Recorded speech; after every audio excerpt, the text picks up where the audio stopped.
Čo tu chodíš ako taký duch? No, ako duch. Bez duše a bez peňazí. Ešte včera bola moja peňaženka plná a dnes...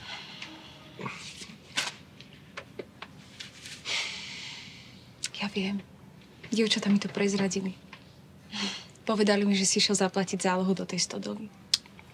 Ďakujem. Ďakujem. Ty si tak strašne... Nezodpovedný blbec. Plán bol hrať a vyhrať. A ja som prehral v kasíne. Čože? Koľko si prehral? 3000 svojich, 2000 požičaných od Kuba a 2000 som išiel do mínusu. Ty si prehral 7000. Áno. Chcel som, aby si mala krásnu svadbu. Ako Attilová žena. Chcel som, aby to bolo krásne, aby tam boli torty, aby tam boli hostia, aby tam bol ja DJ. som chcela hlavne normálneho chlapa, rozumieš? Ja viem, prepáč, ja som to pokašľal. Mrzí ma to.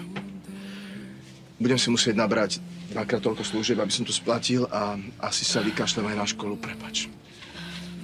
Bože, prečo mi toto robíš?